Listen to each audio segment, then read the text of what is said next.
At yan naman yung ating tanim na pipino mga kapamilya at tingnan nyo may bulaklak na rin ito at napakaganda nitong breed ng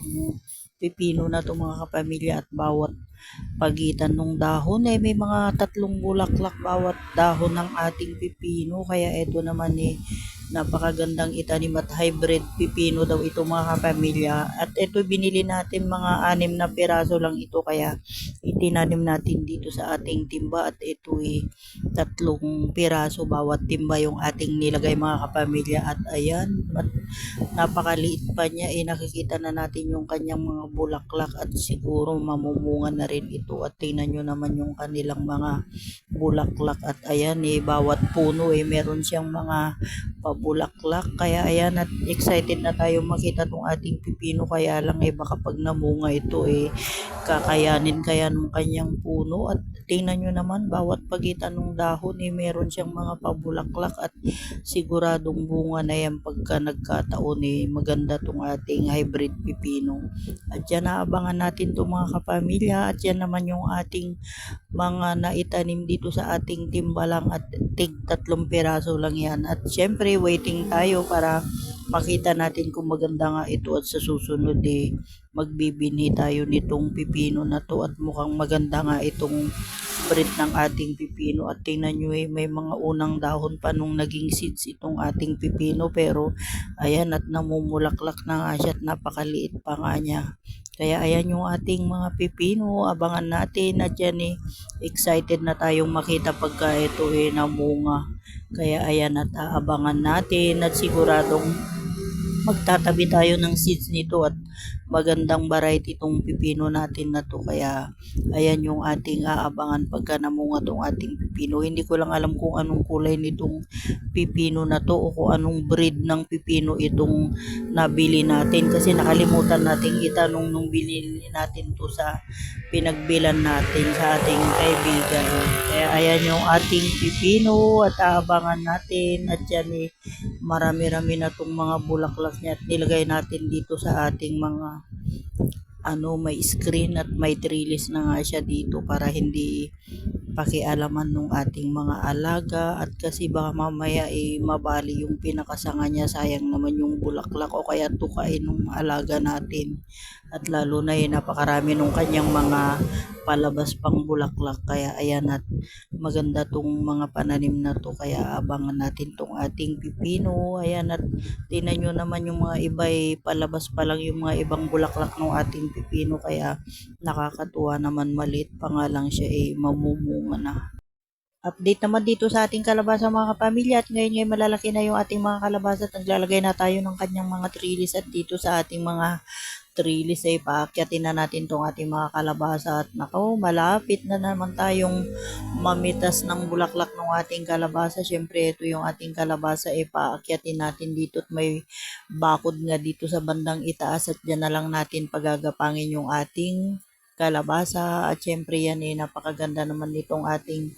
kalabasa at tingnan nyo napakatataba at malalaki na napakabilis nilang antayin mga pamilya at kailan lang natin to naitanim at ito maglalagay na tayo ng trellis para makaakyat yung ating mga kalabasa at ito maganda tong mga ganitong pananim mga kapamilya kasi yung pakinabang mo dito mapatalbos, mapabulaklak, syempre may bunga pa ito kaya ito maganda rin pakinabang dito sa mga ganitong pananim kaya ito yung ating itinatanim dito sa ating garden at syempre ito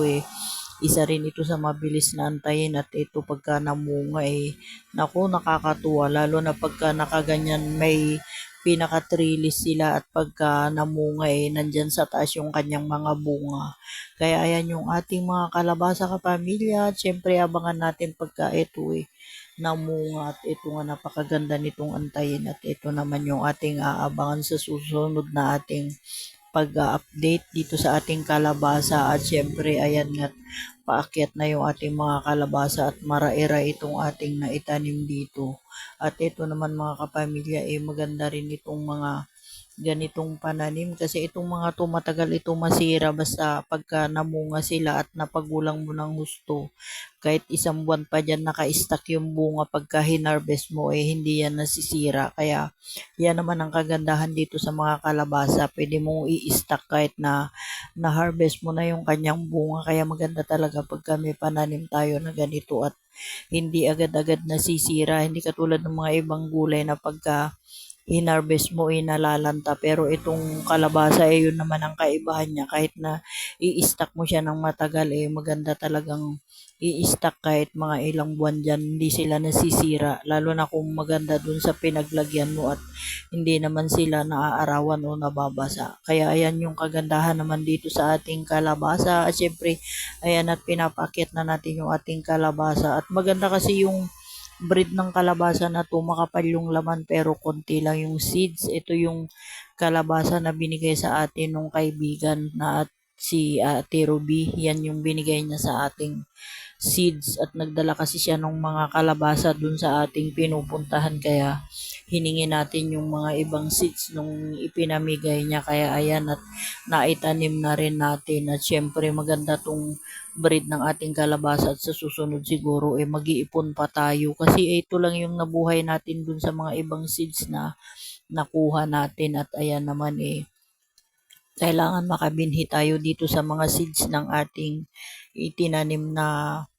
kalabasa at ito itatanim natin ulit pagka namunga ito kaya sana mamunga siya ng marami para makapag-ipon pa tayo ng ibang seeds at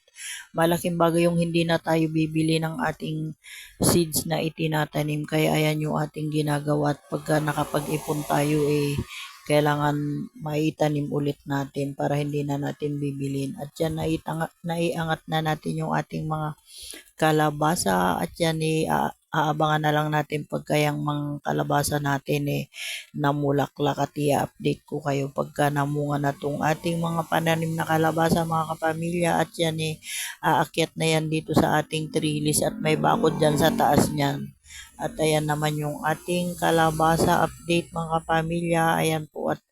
naiayos na natin yung ating kalabasa at marami pa rin tayong gustong itanim kaya unti-unti lang maitatanim na natin lahat at